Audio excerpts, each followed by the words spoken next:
When you root on your favorite sports team, or you choose a coach you want to play for, or if you're a parent and you have kids, why did you choose the coach that you chose to play for? Why that particular coach? Is it wins, losses, the fact that you hear that that coach is good? Or do you seek, for your own personal reasons, to go and get to know the coach a little bit better, more in depth than just a, hey, you've gone undefeated in 5 years, I want my kid to play for you, or I want to play for you, or I'm rooting you on. Surface level are stats. More in depth are facts about why you chose to play for this coach. My wife and I have heard about the assistant men's soccer coach at the University of Tulsa for soccer. His name is Daniel Cherbonnier. Heard a lot of great things about him. We connected with him on Twitter. Then a few weeks ago, my wife and I went up to Tulsa and we sat down for an hour and a half and met and talked with Coach Cherbonnier. Of course, we wanted to know about his transition from being an athlete to coaching at the D3 level to D1 level. 6 conference championships total. What was his path like? What are some of his journeys? What are some of those moments and setbacks? How did he propose to his fiancée? Those are the type of intimate questions that we wanted to know, and we're excited to find out and share with you on this episode of Defining Moments Podcast. 1, 2, 3. Awesome. Welcome back to Defining Moments Podcast. My name is Wong Lam, and today's special guest, our trip to Tulsa, is Coach Daniel Cherbonnier, University of Tulsa men's assistant soccer coach. How you doing, Coach? Doing good, thank you. Busy Yeah. Friday, but glad to be here. Yeah. A few months ago, I think remember back to February, I saw your Instagram post and I've seen you on Twitter, and you reached out to me. You said, hey, I really enjoyed Nate Gomez's episode. And I tweeted you, say, hey, I really appreciate you reaching out and letting us know. And so I dug in a little bit more about you, your background, and it's like, man, this is going to be really cool. Maybe I can get Coach to come onto the show. And so 6-7 months later, here we are. Yeah. You've got a master's in education from University of Tulsa, and you have an undergrad in psychology and also a minor in kinesiology. This sounds like a perfect storm for being a coach somewhere. So how's your morning been?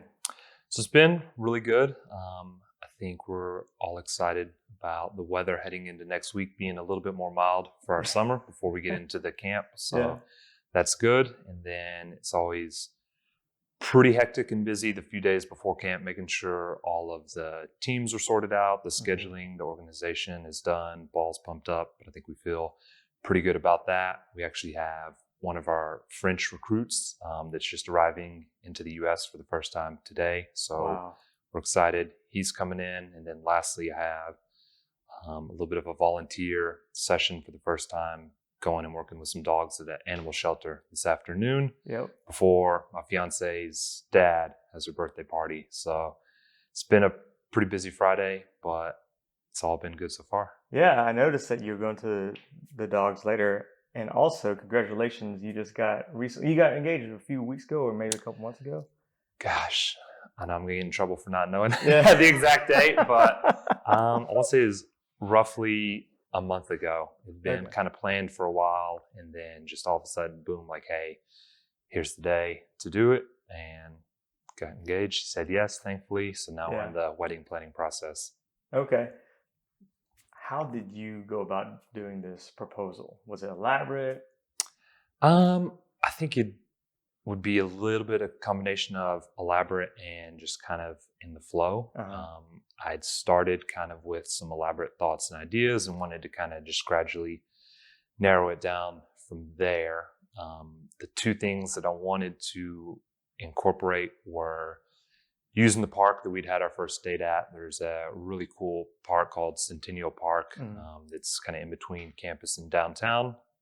You guys should definitely check it out before you leave Tulsa. It has some coffee shops that are right there, and then a real nice park with like some waterfalls, a great view of downtown. Yeah. And so for our first date, we had gotten coffee. I think I actually got like a bagel sandwich too. And then we just took the coffee, walked around the park, got to talk, get to know each other a little better. So it's like, okay, I want to tie that in. And then I also wanted to tie in something to do with musicals. She's a really big person into musicals, did that through high school. And it was something that I kind of hated back in the day. I was like, man, this is dumb. I have no interest in this. But then just going through dating her, kind of getting to learn what was important to each other. I think that was one of the cool things in our relationship. She'd had like no exposure to soccer or really any athletics at all. And so she'd kind of got brought into that world, and then she was able to bring me into that world as well. And once I think both of us kind of got more exposure into both of those things, it's like, hey, like, yeah, you know, this is cool that you have this passion for this, and this is cool that you have, you know, passion for that. Right. And so what I finally decided on doing was a song. Her favorite musical is West Side Story. Okay. And so I went through like the whole soundtrack and ended up picking a song called Tonight from there. And then I was like, okay, I want to try and use this song in the proposal, but I wasn't sure, you know, what exactly that would look like. So being a University of Tulsa employee, first spot I looked was like every person in our music department, theater department, ballet, musical theater, like all of them. Like I reached out to every single person on staff. Is almost like 60 people. And I was like, hey, here's this kind of loose idea. Let me know if you guys have any thoughts, what we could do. And after going through a ton of different staff, we ended up getting one guy who was like the assistant head of the musical theater department. He's like, hey, I've got these two singers, you know, that are TU alums. So started talking with them, and we got it set up to, as we were walking around the park, I have a really good photography friend that shoots all of our TU games as well as the Tulsa athletics games. She agreed to kind of help. And so it's like, hey, here's a good photography spot. So, you know, when you do it, boom, here's a good scenic background. We'll capture it. And so then as we were walking to that spot, these two people just kind of randomly started singing. They had a speaker and like actually performed the song from the musical. Wow. And we like had a little dance. And then got down on the knee and proposed. That's awesome. Yeah, I'm getting chills because I think that is very unique, and we could just probably just end the podcast on that story. Call it a wrap. That is awesome. So obviously she said yes. What was her reaction? Was she crying? So she's very emotional. So she was definitely crying. I was tearing up a little bit too. I thought it was going really well. The only part that kind of threw me for a little bit of a hesitation is kind of as it was starting, she goes like, basically like, what are you doing? Yeah. And with that little bit of shock, because I'd really tried to make it as much of a surprise as I could, like really tried to limit kind of who knew, and just for my own sanity of like, hey, the more people like, you know, I tell and go through all that, the just tougher it is for me to like keep focused on it and, you know, do a good job and keep my calm as I go through it. And so she's like, yeah, like, what are you doing? And I was like, I'm not sure if I'm supposed to say, is this like a rhetorical question? Yeah. Hey, I'm proposing to you. But we just kind of, you know, kept dancing, and then she realized pretty quickly what was going on. So she was happy. I was happy. And then she said yes. Yeah. You have a bunch of friends that are men. Do you guys ever share how you proposed to your fiance? Not a ton. I feel like that's kind of still something that's not like really comfortable for a lot of guys to talk about, especially like in the athletics world, like the romantic side of relationships or any of that. And a lot of it too was, I'd say, pretty big chunk of my friends are still not quite there in terms of getting married yet. So there wasn't too many that I could bounce the ideas off of. And also wanted it to make it a little bit unique to kind of her preferences, my preferences, and try and generate something that had like relevance to our relationship. Kind of make it specific to our dating and using that. So I went in pretty blind, I would say, for better or worse. Didn't have too many other ideas with Yeah. guys. That sounded awesome to me. And talk about romantic. You and your wine do wine and paints and all that. I've seen your Instagram. Yeah, Yeah. she's a way better painter than me. I usually about halfway through just kind of give up on it and go Yeah. off on my own and do my Yeah. own thing with it. But those, yeah, are definitely a fun date night that we've done a few of those before. Right on. At a coach at the D1 level, how does Coach Daniel Cherbonnier, how do you enjoy life? hmm I think, and it's something that I'm still a little bit trying to determine that like ideal work-life balance. I would say the first 2 or 3 years that I was here, it was entirely work. And like what I would define as enjoying life would be, winning a game, and then you're completely on, that high. And then on the flip side is, if you're losing a game, you're just absolutely miserable, and you feel just gutted that entire night, and really until you have your next game. And so that's kind of really how I enjoyed or didn't enjoy life for the first few years. And it kind of got to the point where I was like, man, like as much as I'm competitive and I still need to really focus on, the job and on the performances, and I want that to be the case too. I was like, I've got to find a little bit more ways to balance that out with like just being a person and being a human being. And so that was one of the big reasons I wanted to start kind of dating in Tulsa, because being from Texas is like, well, I don't really know. You hear of all the cool places, Kane's Ballroom, and whatever else, Blue Dome Arts Festival, this and that, Riverside, Brookside. Like you hear about all those, but I didn't really want to go to any of those on my own. So I was like, hey, let me start going on some dates to just figure those out and see what's good to do in Tulsa.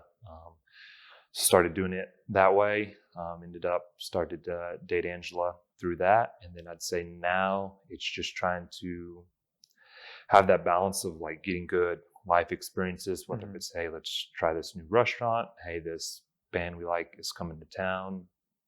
Balancing that with still being extremely competitive, wanting to win the games, wanting to win the conference championships, wanting to achieve as much as we can on that side of it. And I think once I was able to kind of get a little bit more of that balance, I think that was just putting me in a better place to enjoy life instead of just only absolutely, just viewing the results. And I really don't mean that in a way of like, hey, I'm any less competitive now, or hey, if we lose, it's okay because like this band's coming to town, so I've got that to look forward to, because it's definitely not the case. That was just really important for me personally, because I started to become almost a little bit miserable with it, just because you're going to have losses, you're going to have bad moments. And when you're solely defining yourself on that, it's not the best situation. Yeah. Do you think, I call it getting out of the box, because I feel like there's a comfort zone for everyone. There's a bubble. And so once you get out of your box or your comfort zone, I feel like you actually expand your horizons. Do you think that with you getting out of the box of just soccer but get into the musical world, the scene, do you feel like that's helped you as a person?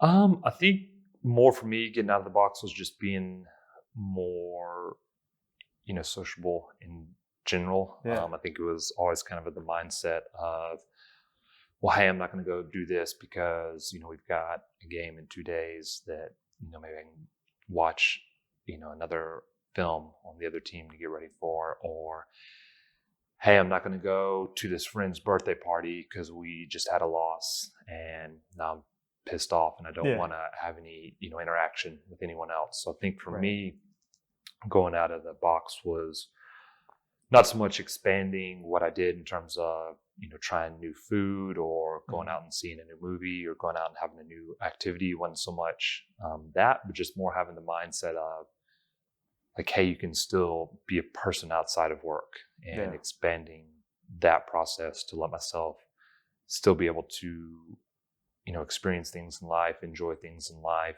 Yeah. in addition to our season. Yeah. That's awesome. You mentioned the word defining in your talk about life. What are some of maybe defining moments for you, let's say work wise, and then life as well, that you'd like to share with our listeners and our viewers? So being that we're kind of, talking about the work one now, I'd say a really big defining one from a work standpoint for me was in my transition from coaching at the Division III level into coaching at the Division I level. I've been coaching at a Division III school in different roles for 5 seasons. And then at that point, I was kind of like, hey, about ready to move on. I was really happy there. The program was having a lot of success. The head coach was really good to work and learn for. So it was a great fit. It was nothing in terms of, hey, I want to get out of this environment. It was more, let me just have a new challenge. And a big part of that was with the recruiting. The differences between Division III and Division I recruiting are the availability of athletic scholarships. And it doesn't always, equate just better, worse players. There's a lot of reasons you can have, good players at any university in terms of the academics offered, the overall cost, the location, the campus life. And so it wasn't so much a mindset of, hey, I want to go to Division I because it's just better or it's the top level. I wanted to put myself in a recruiting environment that had just a little bit more onus on your ability to recruit. Yeah. And what I mean by that is, if you're bringing in a player at the Division III level, they work out, they do really well, great. That's what you're supposed to do. That's how you keep your job. If you were to bring in a player that didn't really work out and was a bust, even if you had a lot of high hopes for him, it really wasn't that big of a deal because you didn't have any athletic money into him. And so, well, he didn't work out, but now we've got this other guy, or we've got this other guy, and the player pool that you're drawing from, you don't really have as much of a, I don't want to say punishment, but it's not as much of a negative if a guy doesn't work out. Where if you're putting a scholarship into a player, the way most Division I programs are funded is 9.9 scholarships, and typically you're going to have a roster of about 30 players. So just kind of doing the math, like there's not very many big scholarships and there's very, very few full rides. So if you're giving a guy a full ride from your recruiting perspective, have identified this guy that I think will be a great fit for us, and then it doesn't work out, that's a huge hit just in terms of the money that's available and, the money and playing time that guys from other programs are putting into players. And so I was really attracted to that level of just execution, maybe, in terms of how you recruit players, guys you identify. And that's what really drew me to the Division I level. So that's just kind of a long intro into, I was starting to make the process of, hey, I want to go from Division III to Division I. And so the first year that I had done that, it was very casually reaching out to 4 or 5 programs, and almost to the mindset of, hey, head coach, Coach Jones, the Division III program, can you get me a spot at one of these places? Can you reach out to the guys? Can you make that happen? And with that being the case, didn't happen at all. No interest from any of the programs, no opportunities at all. And finished the 6th season, and then it was a defining moment in terms of my approach and how I had to go about that, both in terms of the amount I invested in it and just the mindset of, hey, it's not going to be necessarily something that people are going to do for me or people are going to come out seeking me. And with that mindset, I went and contacted, it was probably about 120 Division I programs. Oh my goodness. And I had to go through finding the programs. A lot of their emails are kind of hidden. As they are in a lot of Division I athletics, because you don't want sometimes hundreds and hundreds and hundreds of emails. So some coaches will do a pretty good job of kind of hiding their emails. And so you have to navigate through their athletics websites to find those, and went through. And individually wrote them all and said, hey, here is kind of my background. Here's things we've done at the Division III level. I was pretty aware that going into that transition into Division I, it was, and that was another big change. Is initially I was like, well, I'll just go and like be an assistant at the D1 level. Yeah. Where I was a little naive at how much all the other coaches want to do that and what that actually looks like in terms of getting your foot in the door. So after that, I was a little bit more aware of what that would look like. And so actually my last year in Tyler, I lived in a garage because I was like, I need to save money because if I'm going to coach at the D1 level, it's going to be as a volunteer assistant or a graduate assistant. And with that being the case, like I need to save up some money. And it's a pretty big struggle that a lot of coaches actually have in terms of guys that are really good, knowledgeable, qualified coaches struggle to make that transition because a lot of times to get your foot in the door, you're having to go as a volunteer assistant, your first or second year. And that can be really challenging financially, especially if you have a family. So there's a lot of times coaches that are capable just aren't able to make that transition. And so I lived in a garage for a year to save up some money. I was fortunate to have two of my really good friends had a place in Tyler where they just let me stay in the garage for like $200 a month. Wow. It was pretty hot, but it ended up being the biggest room I've ever had in terms of square footage. So pros and cons of it, I guess. But then I, wrote all the Division I programs, that I'd had interest in. Hey, here's, my background. I'd have interest in coming in as a volunteer or graduate assistant. Would you have interest? And from the 120, it kind of ended up coming down to early in the summer having 3 options. And then kind of last second out of nowhere, University of Tulsa, which had been one of the 2 first schools that I'd reached out to just in terms of their location and their previous success. The University of Tulsa and SMU were the first 2 ones that I'd reached out to. Wow. And, there's nothing available at the time. The head coach was actually pretty nice when he was talking to our head coach and saying, I appreciate reaching out. Looks good, but our staff's full at the moment. And so then I'd really started to, reach out to all of those. And then it ended up last second, one of their full-time assistants went and took a job at Oregon State University that had opened up. He bumped up the guy that was the volunteer at the time. And now we've got the volunteer spot open if you'd like to come. And that made it then 4 schools at that point, being University of Tulsa, San Diego State University, Duquesne University in Pittsburgh, and then UMass. And of the 4, the reason I chose Tulsa primarily was if you look at the cities, just in terms of a recruiting draw, I'm like San Diego, like near Boston, you're in Pennsylvania, and then Tulsa, Oklahoma. You're right. As much as I have gotten to love Tulsa and really enjoy it and feel like people don't know how cool of a city can be, just first impressions, like, Tulsa's last on that list. In terms of cost to the university, Tulsa was the most expensive.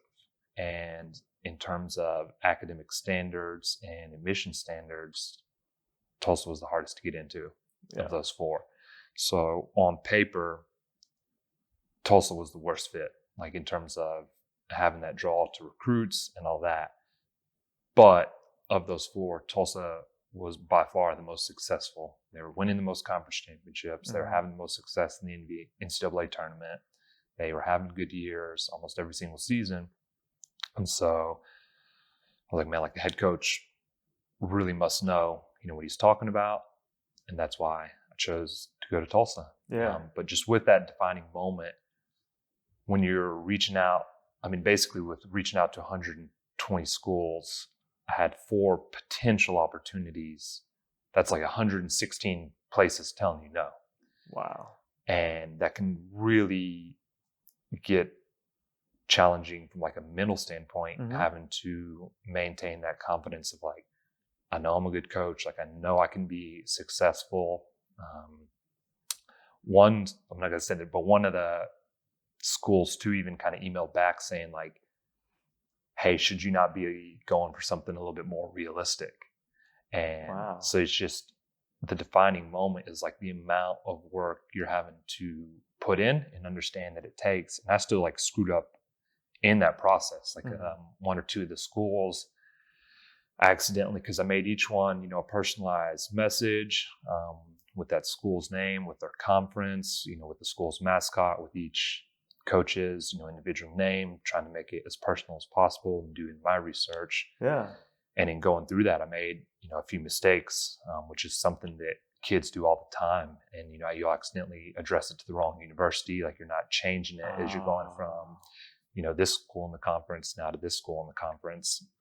And a few of the coaches, you know, would even respond back for the 2 or 3 places, you know, that I accidentally messed up on it and said, you know, hey, we're actually not at this school. So, and then a bit of a mean response after that kind of a thing, because it understandably like looks bad in terms of you reaching out to them. So it was a very defining moment in terms of just the amount of work it took in those initial stages of saving money for an entire year, realizing the difference from year one of, hey, let's casually reach out to 4 or 5 places, you know, see if they'll kind of almost come pursue me versus, no, hey, I'm putting myself out there to the 120 programs that I reached out to. You know, I'm mentally, you know, dealing with 116 places saying like, no, we're not interested. Right. And just kind of having that defining moment of realizing kind of what it can take in order to put yourself in that higher level that you're wanting to get to and wanting to achieve.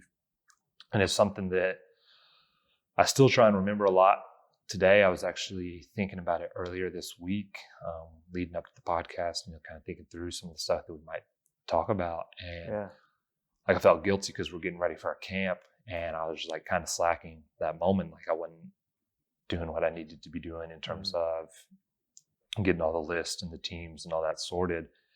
And it can be a pretty humbling reminder of like, man, like when you were this age and like that was the work and that was like, you know, the passion, you know, you're putting into it in that moment. Like if you're not doing that now, like what are you doing? Right. You know, you're supposed to be growing even more. Like you're supposed to, you know, continuing to be professional and wanting to achieve as much as you can. And it can always kind of bring me back to like, hey, if that's not the work, you know, you're putting in, if that's not the commitment level, like change it and improve it. And so I kind of always get humbled by thinking back to that every now and then. And I would say that's been a very defining moment in my career progression. Wow. You talk about the being unique as a coach trying to get on to other schools and make things personalized. So now you are here at a very high level, University of Tulsa. So then how do you as a coach go out there and sell a kid on the West Coast? Say, hey man, this is the perfect school for you. Right. This is a perfect fit for you. Yeah, so there's thousands and thousands and thousands of players. And I think it's something that took me a few years to realize that it's not going to be the perfect place for every player. Right. And you could say that, you know, for any school, whether it's, you know, Alabama football or Arkansas cross country or Kansas basketball, like it's not going to be the perfect fit for every player. And I think understanding that helped me a little bit, because it used to really, really, really get to me if a player would be like, no, I'm not interested, or just not even respond. I mean, you'll get a decent amount of that with high level players. You know, there's such a negative perception of Oklahoma from some of the West Coast, East Coast, just from, you know, naive. And it would always be so frustrating to be like, you know, like, no, you guys don't understand. Like, Tulsa's a really cool city. It's a gorgeous place to live. Our campus is incredible. We're really fortunate with a lot of our facilities. Like, we've won these conference championships. You know, we play a really enjoyable style of soccer. And so it always like really kind of irked me, you know, when it didn't work out in terms of them seeing it as that fit. But now I think it's a little bit more of knowing our strengths. You know, hey, we're the top academic school in the state. You know, we're ranked a top this in this program, top this in that program, number 19 small private university in the world with the rankings. And, this is the strengths of the campus, and these are the weaknesses of the campus. These are the strengths of our athletics department, and, these are some of the weaknesses. And I think just being like more honest about it and more comfortable in your own skin almost, I think that helped a lot. Because before is almost trying to maybe go about it is like a little bit of a used car salesman approach of hey, well, like just check out all these bells and whistles and only look at the highlights and all that, which can be great, but ultimately if a player's not coming here for the right reasons, then it's a bad fit. And so I think it's been a little bit of a transition in my approach, and like, hey, here's our strengths, here's our weaknesses. Every school in the country has strengths and weaknesses, and if it's something that you feel are in line with what you're looking to get out of the student athlete experience, then let's continue the recruiting relationship and go from there. And it's a good fit for some kids. It's not a good fit for some kids. We have our recently graduated goalkeeper. He was a California kid. For him, he's just like, I want to come to Oklahoma, and he loved it. He's still playing, pro right now. So we've been able to have those guys from all over the country, or even international now is becoming more common. They come to Tulsa, Oklahoma. Yeah. It's a great fit for them, but at the same time, it's not a great fit for everyone. And I think just having a little bit of that transition of understanding that and being comfortable in what we're good at and what we're not good at has kind of helped a little bit with that. Yeah. In terms of talking with recruits. Man, I love that. I coached boys competitive soccer for about 14 years out in West Oklahoma City, Yukon Mustang area. And what you just said, one of the things that really stood out to me was when you're trying to sell Tulsa University, it's one of the prestigious universities as far as academic wise in Oklahoma, the hardest to get into. And I can appreciate that because as a coach, I always talk about academics, because your athleticism will carry you, but it's not going to carry you for the rest of your life. It can carry you so far. But what are your grades like? Because those grades kind of, to me, makes me dig a little bit deeper into the young man's study habits, family life, things like that. Because that's a good indicator on what kind of fit are they going to be for your university. So I definitely appreciate you bring up the academic side, but you're very highly educated yourself. So, I was able to scrape through a couple degrees. Definitely wouldn't say I'm a genius by any means, but the academics are huge for a lot of reasons. And it's something that I think a lot of coaches at different programs can evaluate in more ways than one. There's the simplistic side of it of, mentioned earlier, you have 9.9 athletic scholarships to break up however you want. Usually 30 guys, anywhere from 28 to 32 guys on most college teams. So not everyone is coming in on a huge athletic piece. And that's one of the huge misconceptions of college athletics, especially in Oklahoma, where it's such a football heavy, state, is if you have, hey, my buddy or my cousin, he's going to play football at so-and-so, and well, he's going on a full ride. Yeah. I'm as good as he is in football at soccer, if not better. So, I'm going to get a full ride. It's not the case. The way football is set up is if you're a fully funded program, you get 80 full rides. And the players that are coming in, you're coming in either as a walk-on or a full ride. And so they'll have guys at a lot of places that aren't even that good that are coming in on a full ride because you've got 80 to work with.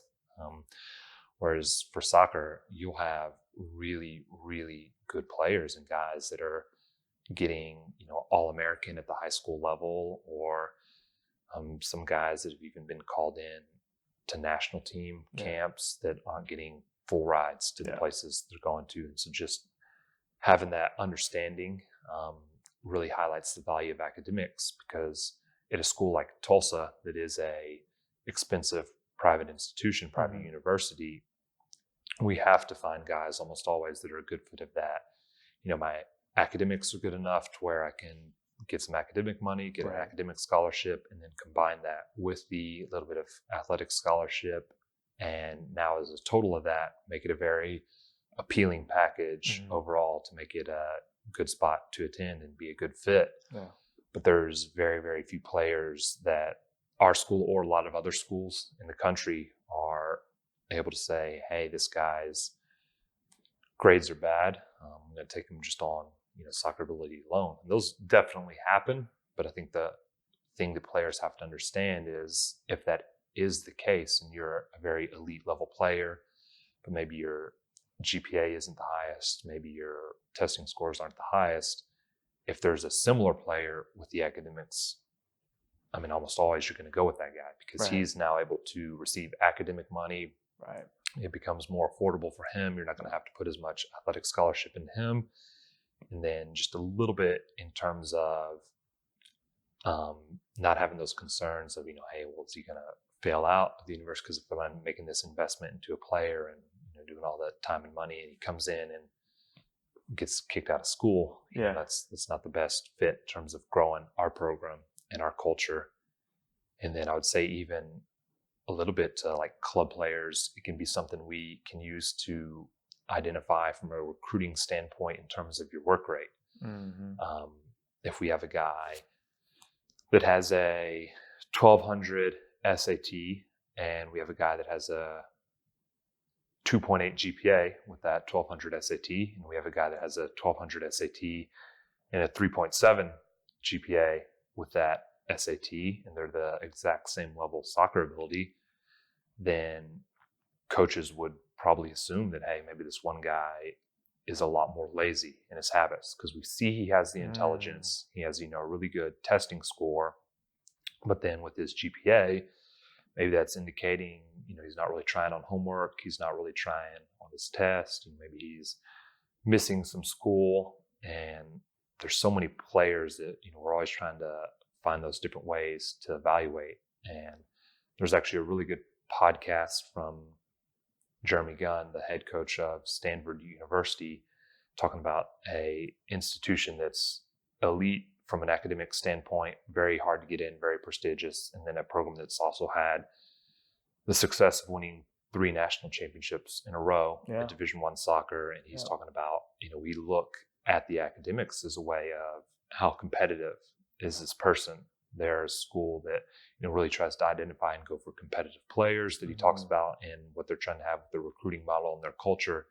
And he's saying, hey, if this guy is using a way of competing in his pre-calculus class, maybe he's not the most gifted academically, but he's pushing himself, he's doing all the studying, he's doing all the assignments, and he's got a 3.9 GPA at this difficult high school. Like, we know this guy is competitive. He's finding ways to compete in all aspects of life, competing in the classroom, competing on the field. And because of that, we feel like he's going to be able to transition into our culture because he has that competitiveness and willingness to grow. And so that would just be the thing I would want high school and club players to understand is it's not always just this elitist, oh, well, your grades aren't good, or oh, you're not smart, because it's definitely not the case at all. But we just have so many players to pull from that, sometimes those guys can get the advantage because it's now more financially affordable, or we see that as a way that, hey, they're competing, they're pushing themselves, they're wanting to achieve as the highest level as possible. And because we're able to see some of these traits, both on the soccer field and the classroom, now we think that they're going to have the willingness to want to grow and continue to improve themselves the 4 years that they're at our program and not just stay the same. I'm thinking about your coaching and just listening to you speak. So why did you get into just coaching, period? And then do you think your upbringing with your parents helped you kind of get into this sphere? So I would say my intro to coaching was definitely atypical. I actually had a really heavy baseball background growing up. That is really, really rare to have. No one does baseball. It's like tons of people play multiple sports, but doing those two is like a really weird balance because they're complete opposite in sports. And I was actually more primarily baseball. And the first kind of insights that I got that like, hey, maybe I would want to do coaching as potential, living was just kind of my draw to the psychology side of sports and just understanding, well, why, because of this, then this happens, and almost seeing it, as a puzzle piece of those kind of progressions. Since this happens, they're expecting this, and since they're expecting this, we do this. And when I would play baseball, I was a catcher for many of the years, and definitely towards the end of my baseball playing days, like I had no enjoyment in playing baseball. I didn't enjoy it at all. But the one part that I really enjoyed was when I was a catcher. I was fortunate that a lot of the coaches I had would let me choose the pitches and call the pitches, which is pretty rare for younger teams. And so just that like psychological side of, well, hey, this batter's coming up. They're going to be expecting this pitch. So no, I want to do this curveball instead because they're going to be expecting a fastball. Right. And now we just threw a curveball. He didn't expect it. He missed. Now he thinks, well, we're going to go to a fastball but no, we're going to do like a curveball again. And just having that like psychological side of it was what really drew, like that's what I enjoyed about playing the sport. And I think that would be kind of the first indication I had that, I enjoy this and this was something that I'd want to do. When I was younger, my dad would coach some of the baseball teams, either being like the league. I think he was usually like an assistant coach for most of the teams. And, we come home from the tryouts or having a new team formed and it's okay, like first or second practice and here's the guys. And I'd like really enjoyed sitting down and be like, okay, well, here's this player's strengths and weaknesses. Here's this player's strengths and weaknesses. So maybe because of that, this guy could play this position and this guy could play that position. Like that was a really enjoyable thing to me. And that would be kind of, that early lead into roster construction and how you identify players. And even then, like I would see it as some really weird, kind of out of the box thinking where normally in youth sports, so many of the coaches and players view it as, well, the strong players play these positions and the weaker players play these positions, regardless of whether it's soccer, baseball, football, basketball. And I like never really viewed it that way. I was always like, well, this guy is like not very good, but his strengths might be like he has good reflexes and good agility, but he can't throw it all. So it's like, normally since he's kind of maybe not that strong of a player, people just like put him in the outfield. But I was like, well, maybe we could actually put him, like at second base because he can do all the stuff. He just can't throw it very well. But now we're minimizing the distance he has to throw relative to all the other positions on the field. So maybe this could be a good fit for him. And now let's just put a stronger player somewhere else and have like a more balanced overall team approach and like more balanced throughout the field. And I think just kind of the way I'd see it and approach it, I think was pretty unique then. And it's been something that's, even as I'll coach the club teams now, I think that's something that I've continued to do and just trying to bring out the strengths of players and hide weaknesses of players by maybe doing a slightly different formation or doing a slightly different position than maybe they had played in the past to try and, hey, let's approach it in a slightly different way, maybe a little more creative approach to get the best out of the team or the best out of this individual. And so I'd say just having that kind of psychology draw was really what kind of drew me to the profession, to the major, and just went from there. Man, I love that. Going back to when I was coaching, most coaches they have a left-footed player, so they'll put him on the left outside. I would take that left-footed player and I put him on the right outside. That way, when that player attacks, he can cut in, take it with his left foot, have a nice shot, more accuracy, etc., serving the ball in. So it wouldn't work every single time, but that's kind of like thinking out of the box, what you just talked about. And that was actually an awesome analogy about moving that guy into second base, limit the throwing distance, but he's got enough awareness to help the team out. Fantastic. Let's talk about a little about you now, Coach. Earlier you mentioned about habits and grades for the kids. What about you? What are some of your habits in the morning that get you through the day? Sure.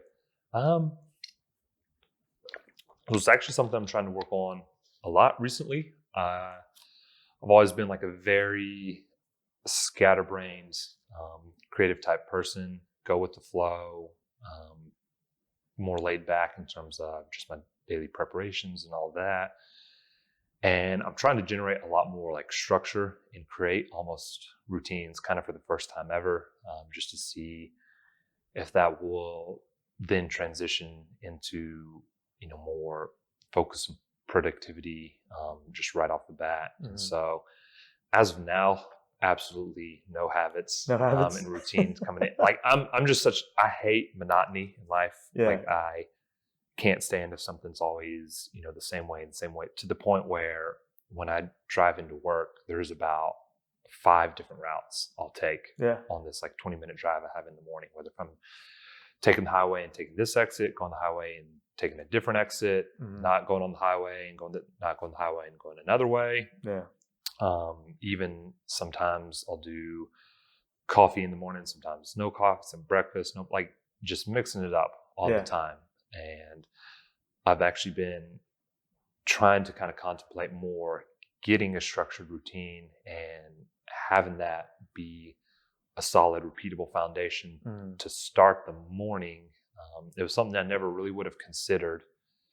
I was always very like, if something, making the bed, for example, I never could understand it. Like my mom would always try like, you gotta make your bed, and like bless her heart, she tried so well, but I would just never, because I didn't understand it. I was like, well, I'm just gonna come use it again tonight, and I don't understand like that's wasted time.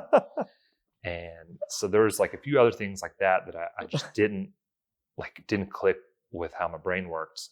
Then I had started watching a lot of different like TED Talks, other podcasts, and I'd heard a former like Marine sergeant instructor talk about why he thought it was so valuable to make the bed, that just it was a way of starting your day off with a success.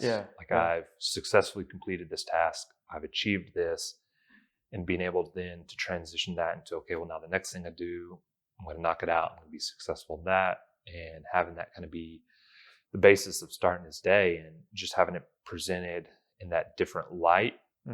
Now I kind of connected with it more in terms of like, okay, I see the value in that, and that makes more sense to me.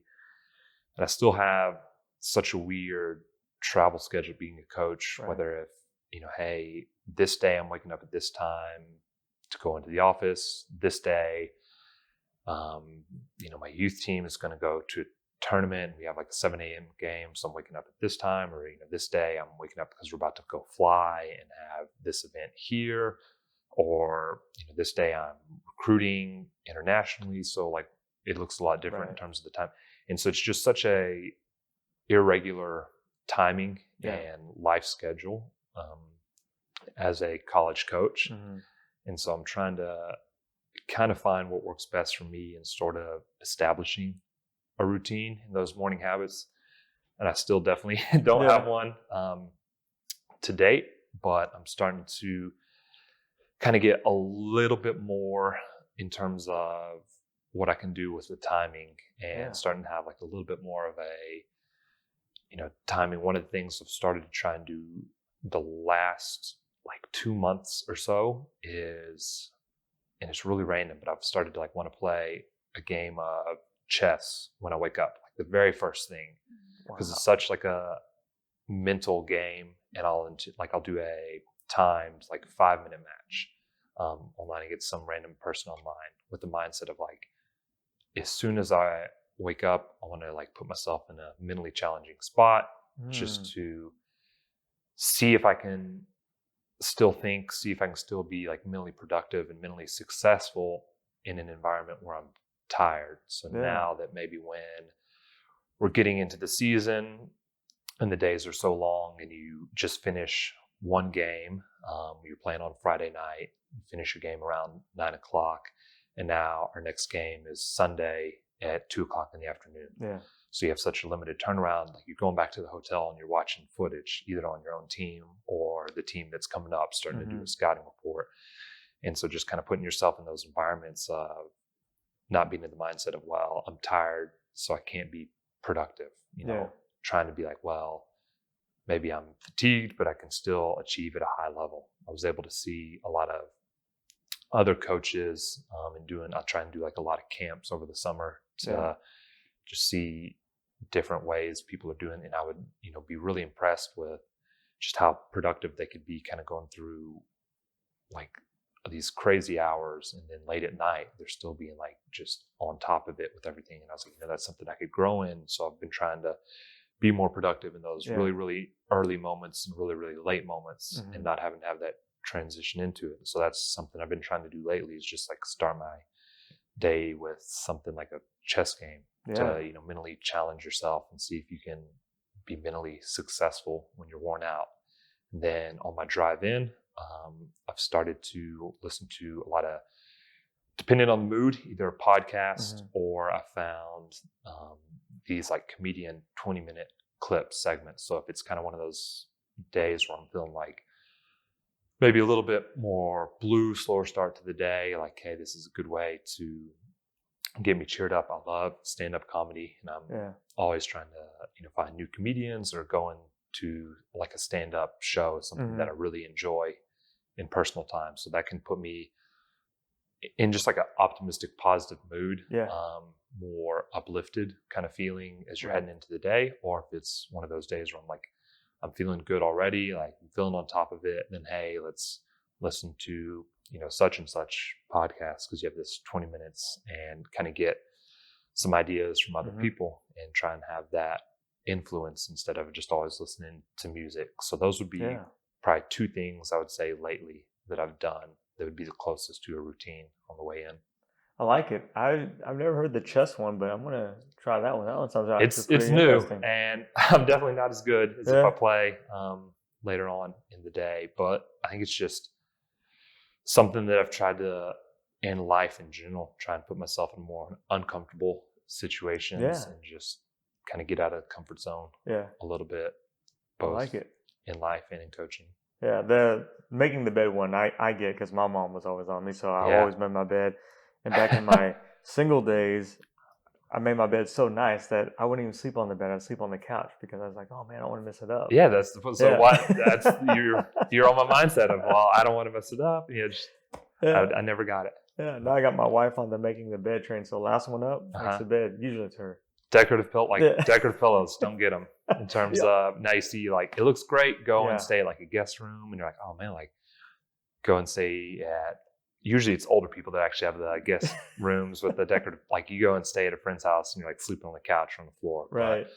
But, go and stay at someone's house and they have it and you're like, yeah, this looks amazing. Yeah. But then I'll always make the bed if I'm staying at someone's place. Like, out of respect to them. That's the one time I will make it. I'm like, this is a process. I don't remember how they organized the pillows, and was it like this color before this color or the big before the small? Yeah, I just never got that. No, I'm the same way. I came home probably a few months ago. My wife had all these decorative pillows. I'm like, so we went from 2 pillows to 10,000. What's don't going use on these. Here? Make sure you don't use them though. Yeah, just for looks. That's. What are a couple questions that you wish people would ask you, but they never ask? So the biggest ones would probably just be from a soccer standpoint. I think there seems to always be a little bit of misunderstanding in terms of players from their questions on the process, and I always want to try and, as much as I can, help educate them so they can get the best return and investment on their time. Right. Trying to go to the college athletics or not go to the college athletics because now they have a better understanding, and hey, now that I know what it entails, maybe this isn't a good fit for me. So I think some general questions, that I would want, whether it's potential club players that you have, parents, high school athletes to know would be, hey, what's the difference in terms of the level between Division 1, 2, and 3? Because there's a huge misconception that, every single Division I team is better than every single Division II team, which is better than every single Division III team. And it's understandable in terms of how, you're in this level. Right. And also the amount of scholarships that are available. But always try and have people educated that when you're making a choice about playing college athletics, it's so much of an overall fit instead of just an athletic approach. And so with that being the case, you can have really, really successful Division III schools because they have a gorgeous campus. They have a really prestigious academic program. They might have an overall cost that's a lot more affordable. Yeah. And maybe their facilities and success in their conference are really good on a year-by-year basis. Yeah. And so with having universities have that attractive overall package, you can have schools at the Division III level that are better than schools at the Division I level. You can have schools at the Division II level that are better than schools at the Division I level. But so much parents and players just get wrapped up in this mindset of, well, I only want to go, Division I. I'm the best player on my team. I'm the best player at my position in the state. And they might honestly be right, but there's also so many limited opportunities to go and play college athletics that if they're only of the mindset of, well, these schools need to come chasing after me and I need this big scholarship and I only want to go to this level. Yeah. It's kind of like how I had my process when I was first trying to move up. Well, schools need to approach me and I only want to go if it's, this level of place and, just having that expectation of that's how it works versus like, I need to do the research. I need to be the one reaching out to the schools. I need to, ultimately it's my life. So like, I need to just have it be an effort that I'm comfortable with. Right. And so with that being the case, you see so many people that are only pushing for Division I, and then all of a sudden it becomes April of their senior year, and they're like, well, these top 10 schools in the country from the D1 level that I reached out to, they didn't come calling. So now what do I want to do? Right. And then they get in the spot where they had a Division III program that's like a great spot reaching out to them the last, 12 months. And, every time they either ignored them or told the coach, no, I'm not interested. Yeah. And then now, becomes April of their senior year. And, oh, hey, by the way, remember me? Don't worry, I'm going to come to you guys. I'll be you guys' new, all-star saving grace to come to your program. And so don't worry, guys, it will come after all. But hey, can I have like number 10? Like, let's make sure I have number 10. And, I'm going to be attacking mid, and just having that misconception of it doesn't work that way. And the levels are a lot of times way closer and way more competitive than players and parents realize. Yeah. And you can have a great fit at any of the places. And so just being open to it. And one of the things I always encourage players and parents to do is, as your, freshman, sophomore, hey, here's 5 or 6 of my dream schools, that are in Division I, in the big conferences, have the great facilities, competing for championships. I have 5 to 6 dream schools, 5 to 6 schools that I think are realistic, and then 5 to 6 schools that, I hate the term fallback, but 5 to 6 schools that I feel like very comfortable that I could go here, and having multiple divisions for each of those, because you oftentimes have a incorrect perception of where you are as a player relative to the rest of the country. Yeah. And in a way that's good, and you have to have that, because if you're 16, 17, 18-year-old, like you got to think you're the man. Like, you got to want the ball, and you got to want to try and do things, and you have to want to try and be successful. And so you have to have that mindset of like, oh, well, I want to go to, the very top. I want to go to that level, and I think I can be, a player for this top 25 Division I program. But at the same time, I think you got to be humble enough to also, and respectful enough to, pursue and legitimately go after and maintain conversations with all the other places as well. Because a lot of times players don't realize, their dream schools, their medium schools, and then their safety options. Yeah. Their safety options are more in terms of their dream school and realistic options from where they actually are as a player.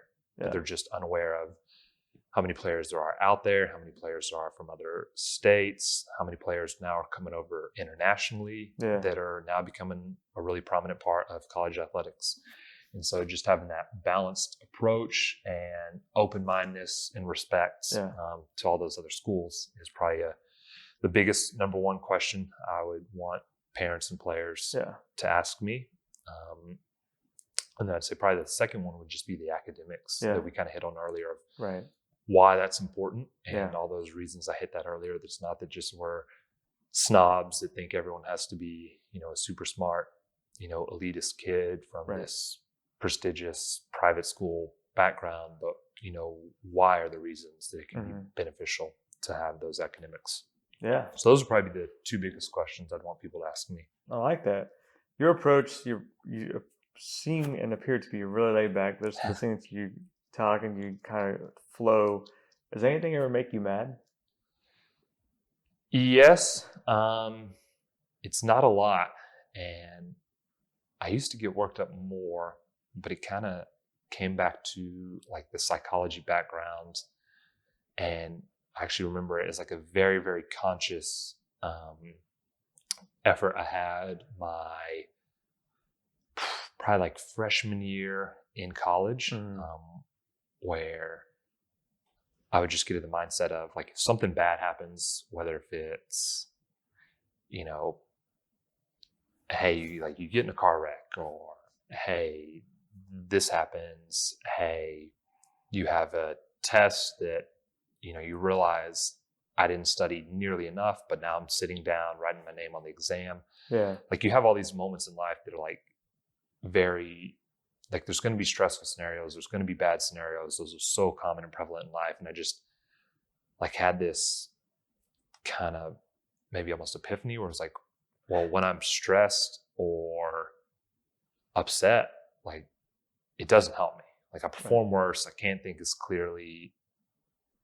I don't enjoy life as much because now like I'm pissed off as a result. And so it took me about like 6 months of really trying to like just have those moments, and like you're not happy with it, but being laid back about it so that you can kind of like move on and still think clearly. And I was kind of laughing a little bit because I'm at times almost like too laid back, and I'm trying to now get as I get older a little bit more like, no, like you have to hit this deadline, no, you need to take this like really, really seriously. But that's kind of how it let me get into that state of just realizing like, hey, like it sucks to feel bad or it sucks to be stressed out. I don't enjoy feeling that way, so how can I like mentally calm myself, mentally get in a even state to where that's not the case. And so it really works. If you want to procrastinate your way through college, that's a great mindset to have, to where you can show up to a test only studying for an hour or two, but you feel laid back, and then it ended up all working out. But then as you get more into real life in the real world, then you got to start to transition back into more of that. Hey, I do need to be structured, and I do need to be very demanding in certain aspects of life. So that's something I'm still trying to perfect that balance of now. Right on. Looking back at your younger self, what's one piece of advice you would give your younger self? Ooh, that's a really good question. Just to give me a little bit more time to think about, would you say from a career standpoint or just a personal life standpoint? Okay. I'd say since we've done mainly career, I'll go ahead and do a personal life one. I think the biggest one for me would be like, it's okay if you look stupid or dorky at times, or if you mess up. I'm a pretty like goofy guy and can be quirky and dorky in moments. And like in high school and even like at the start of college, you used to always really worry me, well, hey, am I looking cool enough? Am I saying the right things? If I go to like a college party? You know, am I fitting in? Am I socializing well? And it used to really, I don't know, just kind of get worked up thinking about that and trying to be a certain level of like popular and cool and all that. And finally, when I got into the mindset of it probably took me until about 3 years ago, honestly, where I was like, yeah, like I'll look stupid. I don't care. Or I'll do something dorky. But if it's like true to me, like I'm not going to feel guilty. Like one example that, you know, like people always ask you, hey, what's your favorite movie? And my favorite movie is Lord of the Rings. Like that was something that growing up, like my dad used to always read those books to me before bedtime. And like I just like that genre of like the medieval knights kind of fantasy thing. And I would always read, you know, a bunch of like Harry Potter books growing up and stuff. And like that was something that I really liked. But that's not always like the coolest answer. Right. So it always like someone always, hey, what's your favorite movie? And you're always like, okay, well, like how am I gonna like explain this or lead into this? Or, you know, maybe I could say, but also, you know, really like, you know, this movie as well. So finally, just when I was able to like be comfortable with myself, I think that would be the biggest advice I would give to younger people of like, you're not always going to be, you know, necessarily cool in every moment, or, you know, maybe the most popular in every moment. And some people are great at that and have that natural chemistry and social connection. I have some friends like that are great at that. They're just those people that, you know, have never met a stranger and can instantly connect and have great conversations with anybody. And that was just not me. Like I was just not as comfortable in, you know, doing those things. And once I finally was just kind of more content with who I was and, you know, hey, these are my strengths and my weaknesses, and being okay with it and realizing like, hey, you're not going to be perfect and this is just who I am. It was so much more of a relief in terms of just being around people. Like if you're meeting a new group, instead of having to like try and put on this like facade and, you know, well, hey, I'm going to act this way around this group, and now I'm meeting this group and they have like a totally different set of, you know, things they like to do. And trying to, you know, just always, you know, fit to that. Just, you know, being yourself and being able to be confident in that, it made me just enjoy life more. So I'd say that would be my advice to my younger self, is just be okay more with that transition of like, if you're not going to look the coolest, or, you know, hey, if like you're at a wedding and you want to dance, but like, man, like maybe my moves aren't good enough or whatever, like just go for it. Just do it. And like, it was really cool then after maybe like a few months or even a year of starting to be more comfortable with yourself, saying like, hey, like people might honestly even like me more now because I'm just like actually being who I am, and I'm feeling comfortable with myself, and I'm like allowing myself to be like a little goofy or a little silly, and like that's who I am. And so just being like a real person, then I think people actually identify with you and kind of, you know, you find stuff you can talk about with people more so than if you're trying to present something that you think is what they want to see. I love it. I think that's awesome. I think that's honest, and I think that's awesome, man. I wish more people were like that. Just be honest with yourself, and if they like it, they like it. If they don't, that's okay. And it can be a weird feeling, like in athletics, who you know can be such a big thing, and how you connect. And so I love doing summer camps because you get to meet so many coaches. Like there's a lot of camps where you have a huge amount of coaches from all levels coming in, and it used to, you know, always be something where like, hey, I've got to, you know, make a good connection with this and this coach, and I've got to get along with all these coaches and make all these good, you know, connect. And now it'll be like a weird feeling where you'll be talking with someone and like they're just a completely different person than you, and like maybe you have a completely different way of how you want your program culture to be, or what you're doing in their free time, and having that like realization of like, hey, we're not on the same page, and like, hey, like I don't necessarily like agree with everything you say, but like that's okay. And not feeling like, no, I have to find some like way to connect that divide, and you know, some way of like doing that. And I think that really made me start to just enjoy like the social side of the networking more. I mean, just as an example of that, like with athletics, soccer, like there can be, a fairly big party scene with a lot of those guys. And so if you're going to a camp, it used to always be like, hey, after the camp, we're going out and, we'll go out, drink after the camp. And that used to be something that I was always like, well, hey, like I have to do this and I have to like go be a part of that, even if I don't necessarily want to, because I've got to build that networking. Whereas now if you see a coach like, and that's their priority, and you're just like, that's cool.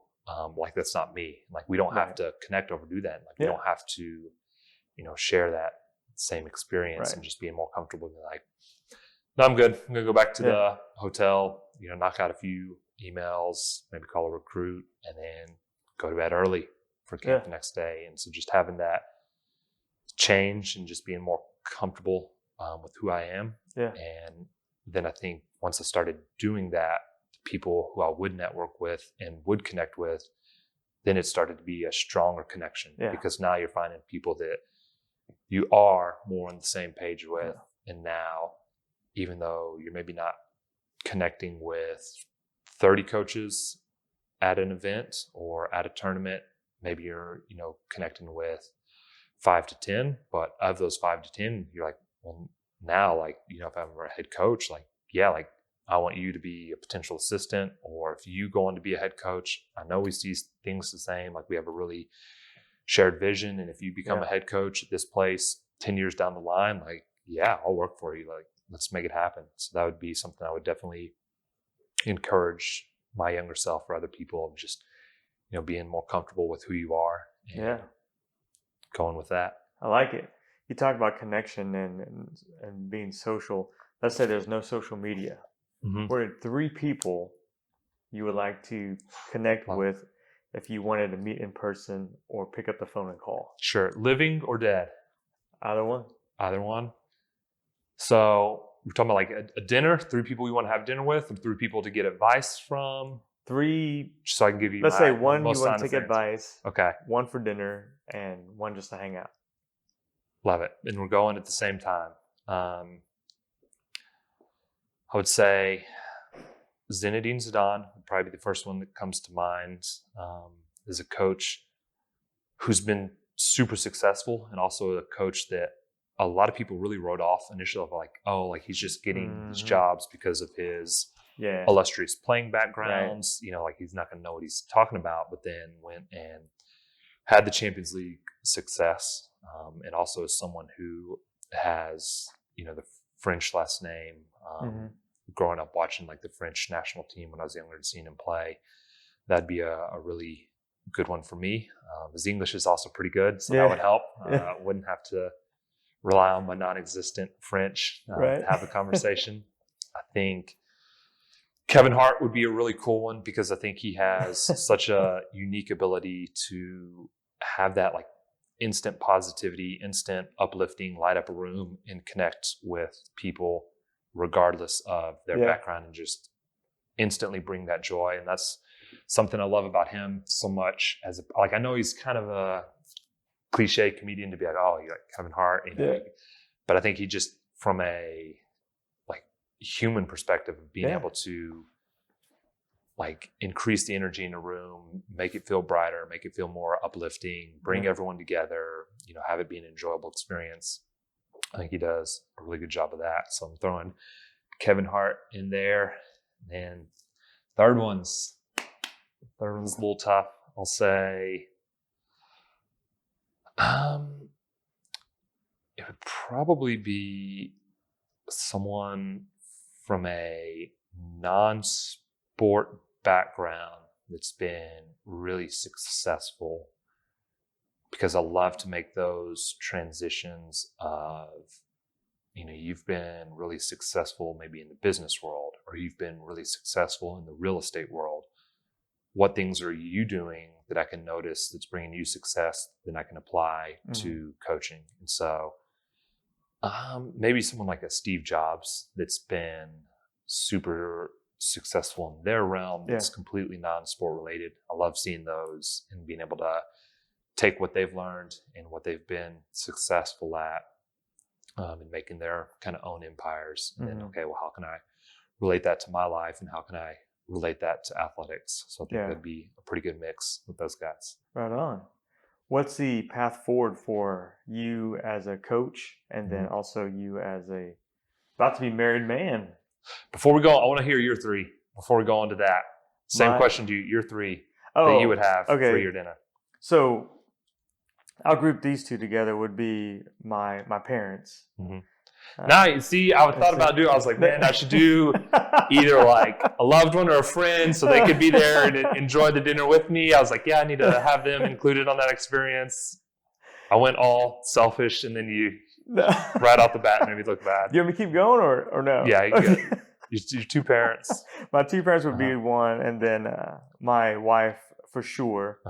And then, so let's take this third one, and we'll take it outside. It would be my club soccer coach. He gave me a chance to really play at a high level, and he took me on when I was overweight when I was younger, and gave me this opportunity. And at that time, club was really competitive, and you had to pay some. Then they had scholarships, and so he gave me a chance and my parents a chance. Of, you don't have to really pay, but we're going to help you as a human. And so he gave us me a great chance, and actually opened up my world as not just about soccer. And I still keep in touch with him to this day. And you heard me mention Coach Elliott a little while ago, and he's one of those most inspirational coaches, humans I've ever met in my life. And of course, my parents, with their story, come from Vietnam, off of a boat to where you spoke about living in a garage. Same with us. We lived, me and my brother, my parents lived in a garage as well, like 300-foot garage, square foot. And so I relate to that. I can feel you on that too. And then, of course, my wife, we met about 6 years ago, and I had gone through a big setback in my life a couple years prior to that, and then ran into my wife, and she didn't give me the time of day the first time, but then eventually she's helped me process my life, my eating habits, my lifestyle change. And I felt like a lot of the people I've surrounded myself with the last 6 years have definitely benefited from Wong Lam as made me great, even greater than what I was. And so I appreciate you asking that question, because I've thought about that. Yeah. And those would be my people I would definitely want to meet with and talk to. I feel like that'd be a really cool one too, in terms of having people that were influential at your life in different times, and having people that really impacted kind of who you are now, and being able to bring all that together and bridge that into like a single moment and get to experience that together. Yeah. It'd be a fun dinner. What would you eat? Well, from 6 years till now, I would eat a nice steak, and of course vegetables. Way more vegetables, and of course the whole meal would have to be gluten-free, organic, no GMOs, and definitely no Coke. So it'd be water, no ice, with a lemon, or maybe some soda water. Yeah. There you go. How about you? What would you have with these fine men? Because they're all different backgrounds. You got French. Right. I know. I'm trying to think if I'm feeling obligated to do French cuisine, or if I'm just going to keep with the selfish and go whatever I want to eat.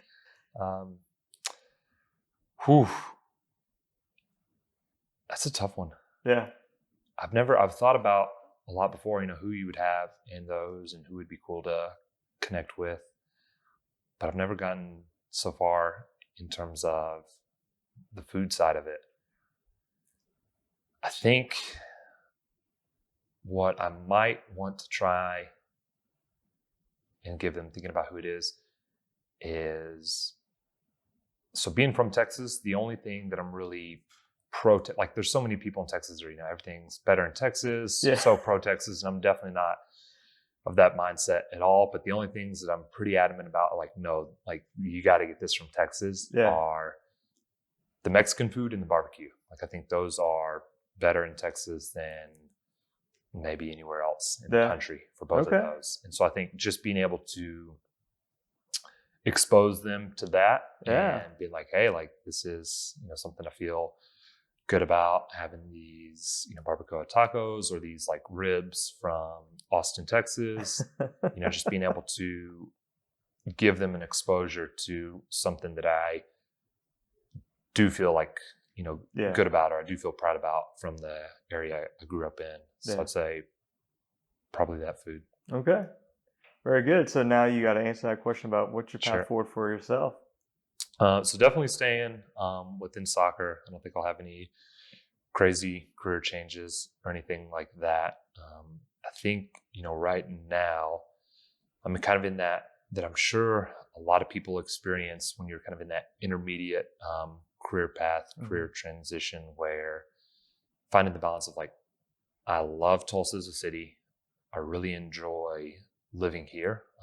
I really enjoy our staff. Our head coach is amazing. I think he gives us a lot more responsibility and influence than a lot of head coaches do across the country. That's awesome. So that's something that's been just A, enjoyable, and B, really let me, for better or worse, kind of experience stuff, that you'll have as the different aspects of the program in terms of my own learning and career growth. So it's been absolutely, amazing here. And every year, I think I feel more confident about the group that we're bringing in of, hey, like these guys that are returning, I think they're going to grow in this, and this area. And they're going to mature. And they're going to become better players. Hey, these guys that are coming in, I feel really confident and strong about them. So I think, it's just that balance of like being really happy with where you're at, but at the same time, having a little bit of that, well, I know how stuff works here. I know how he operates as a head coach. I know how our athletic department, operates. At a certain point, what would put me out of my comfort zone again? What would put me in a different scenario where I would be able to learn and grow from, a new head coach? And so I think that's a really tough thing for someone who's kind of in that intermediate career pathway of, if you're really happy where you're at, you're comfortable where you're at, you love the team, you love the guys, you're really happy with the city, but at the same time, you understand, hey, if I was to get, other ideas or see how a different head coach, a different program operated, because ultimately the goal is to be a head coach. And, I think when you're a head coach, hey, from this program, I liked what they did, didn't like what they did. From this program, I liked what they did here, didn't like this program, and being able to kind of piece those together to form your own philosophy, have your own culture, have your own, way you identify players, how you want to play. Yeah. And so I think, right now it's just trying to determine that of, when is, if any, the right time to leave, when is the, right time to keep staying and keep trying to push. Another part of it is, honestly, do want to try and help achieve that next level.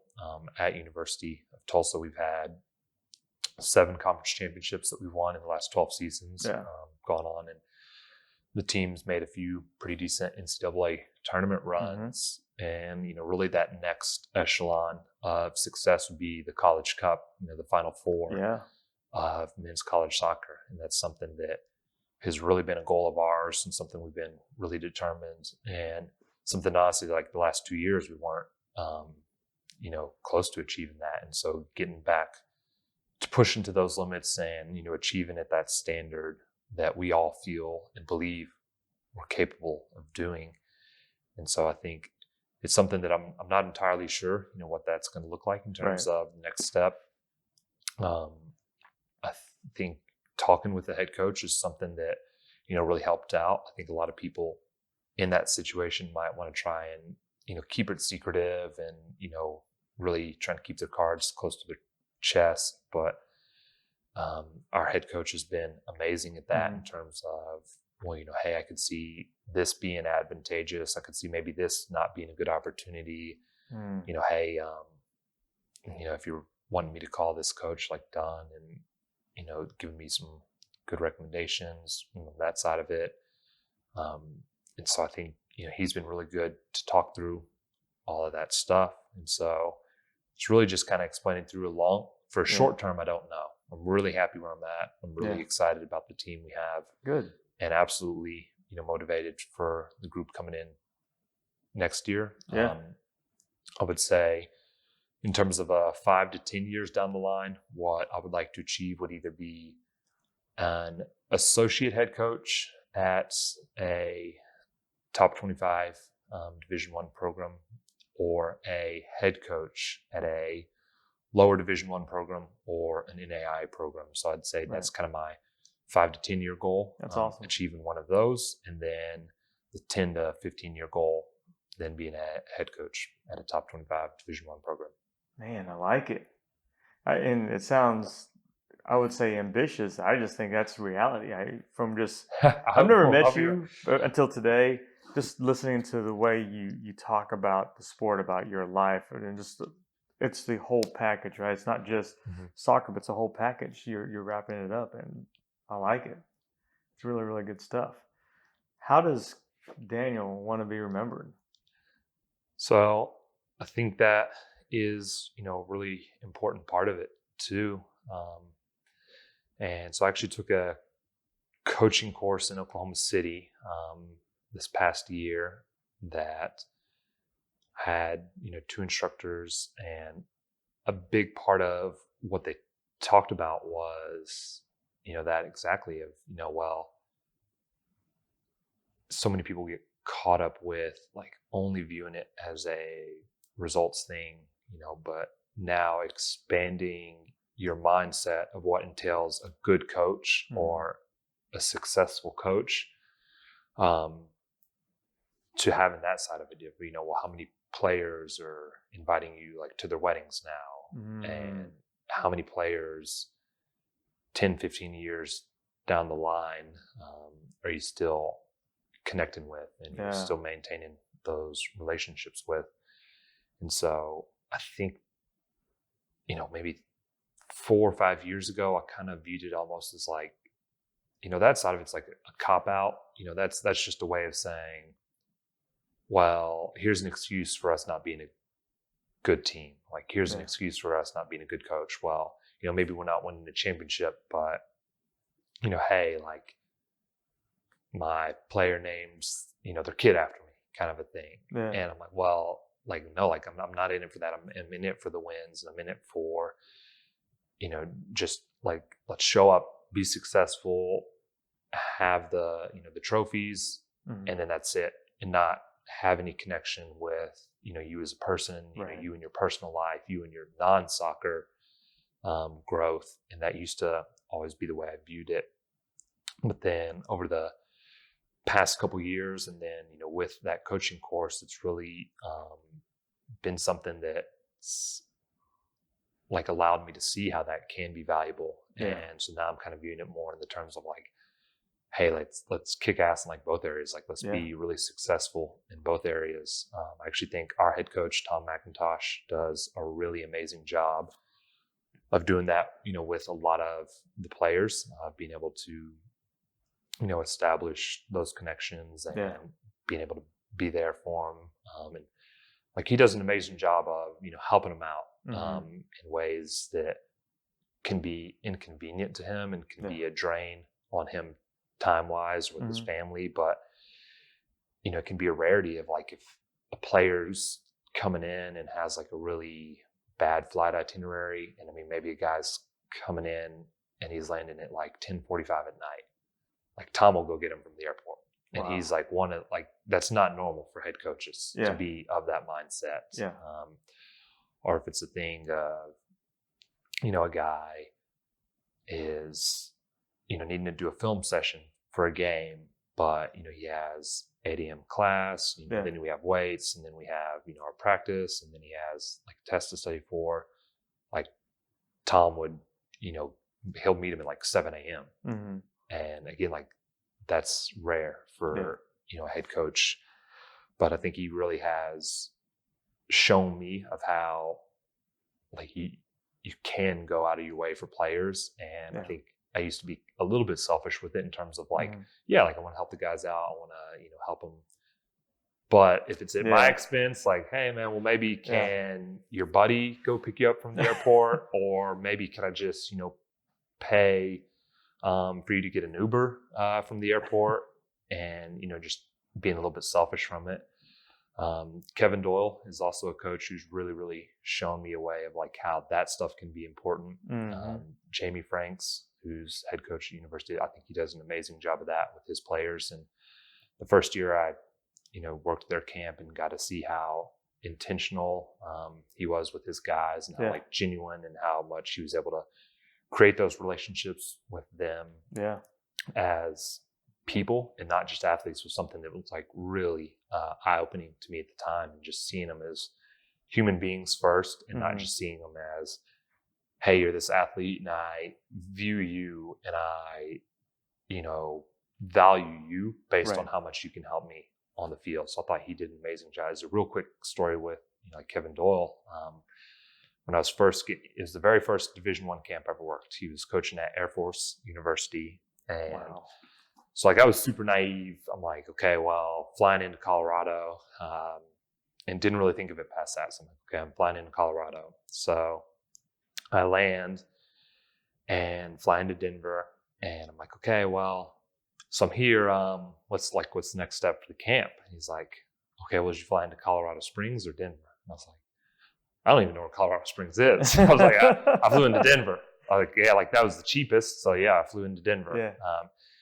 He's like, okay, well, no problem. We're actually located, roughly like an hour from there. He's like, but, no problem. So I was like, okay, well, I guess I'll get a cab. Like, just tell me where to go. That's how I'm getting old, because it was the days before Uber. So it was back when you actually got cabs and taxis or shuttles. So I was like, I'll get a shuttle, or tell me what I need to do, how to get here. And he's like, no, don't worry about it. I'll just come get you. I'll pick you up. And so I didn't think much of it. I was like, okay, cool. Like he'll just come get me. So he comes, picks me up, and then we're driving back, and it ended up being like an hour, if not more, of a drive. And then right as we're pulling into his house, he's like, oh, by the way, we've got a few people over at my place. We had some people over because it's my birthday. So it's like and I was just like, what? Like, you just went and picked me up like on your birthday and went and got me, 2-hour drive to pick me up from the airport to help this coach that you've never met out.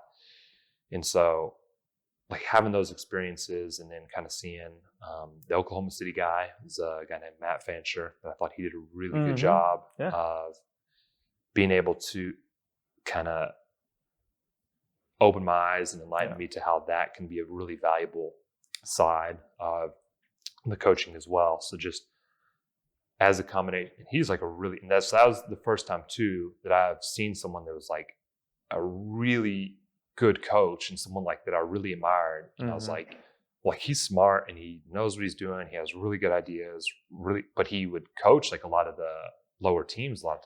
And it kind of blew my mind, because I was always in the mindset of like, hey, if you're a good coach at this team, and then these coaches aren't as good, and then these coaches aren't as good, and just being able to see how much of an impact he was able to have with those guys and positively influence them and do an amazing job. And so just, with those guys and with our coach McIntosh, now I'd say I want to be remembered as someone who is successful and is winning, but at the same time is helping people grow as human beings, helping them mature, and just having the mindset of like, it's okay to be successful all around. And it's something that, to be honest, I wasn't always, great at. I've really prioritized soccer as I went through college with my academics. And I was fortunate enough to where I was able to kind of get through a lot of those classes just by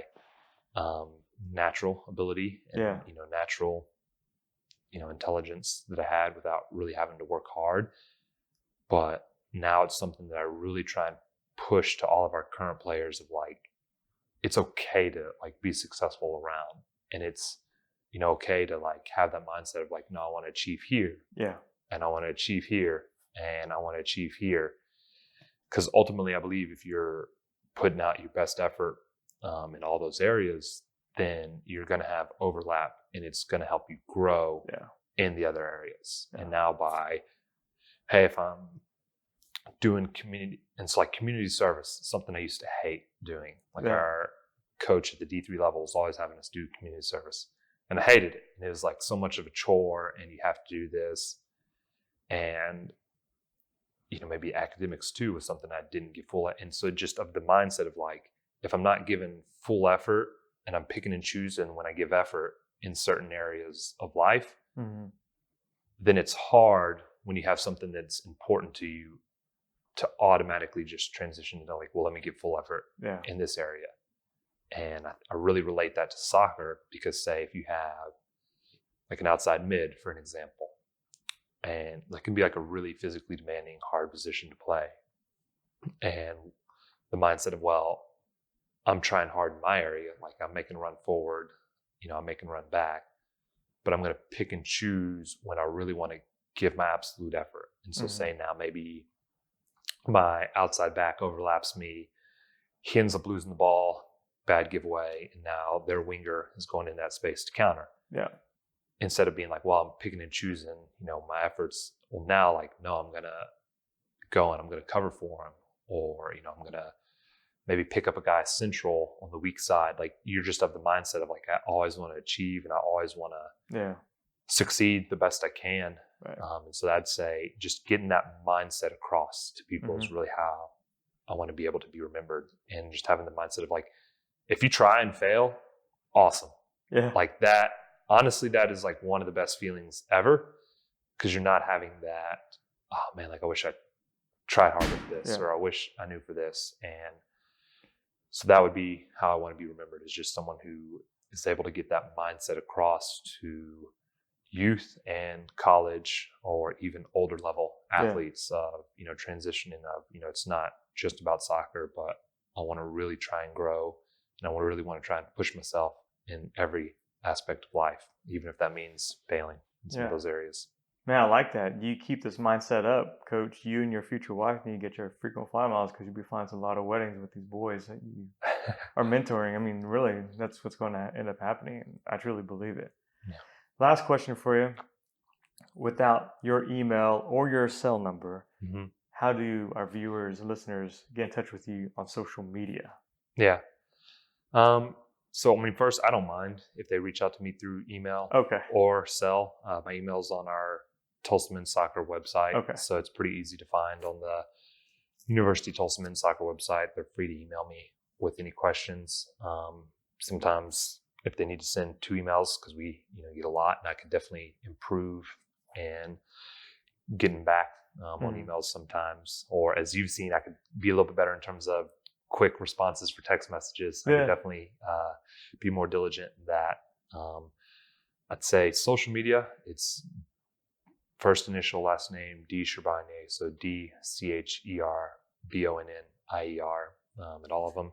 I'm definitely not great in any of them. I'm kind of trying to find that balance of, I don't want to be on social media too much because I feel like there can definitely be some negatives if you're on it too much. Yeah, absolutely. But at the same time, like I want to be able to, when I do use it, be able to provide instances of positive things and uplifting things, because one of the things I hate about social media is like, but it seems like such a huge majority of it's negative, whether it's people arguing, people fighting, people making fun of this. And I feel like it's such a like demoralizing thing a lot of times. And so I think that's actually, thinking back on it, how we connected randomly from like someone that I never would have met or seen or probably run into. I'd heard one of the podcasts randomly. And I was just like, man, like I love this level of positivity and this like upliftingness of this, that I have no idea who these people are. Yeah. And let me put it out to like this such a minute, small following I have that hey, like here's an example of positivity, and here's an example of stuff that is, like encouraging and makes you feel motivated and makes you, feel on fire and feel passionate. And so we ended up talking from there. So yeah, hopefully I can do a little bit of that stuff every now and then with social media. I think social media is also pretty cool in terms of, if you are in the coaching world, a really easy way now to see a lot of other coaches' ideas, thoughts, sessions, training exercises that they'll put on there. So for any of that, D. Cherbonnier, and hopefully it's not too boring. No, I like it.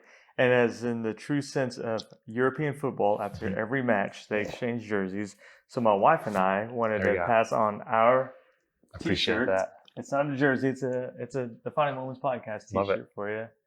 So we appreciate your time and you coming on and sharing your stories with us. I got one for you guys as well. I don't want to hop up now with the mic. I'll pull that. Get the whole setup trailing behind me. But we appreciate it, Coach, very much. To you guys as well. Yeah, and last question. Sure. Coach Cherbonnier, do you approve this podcast? I do. I approve this podcast. My name is Wong Lam, and I approve this podcast. Coach, thank you so much. Absolutely. Appreciate you. Thank you. Coach Cherbonnier, thank you so much for your time, the scarf, the T-shirt. We'll be rooting you on. Rain Kane.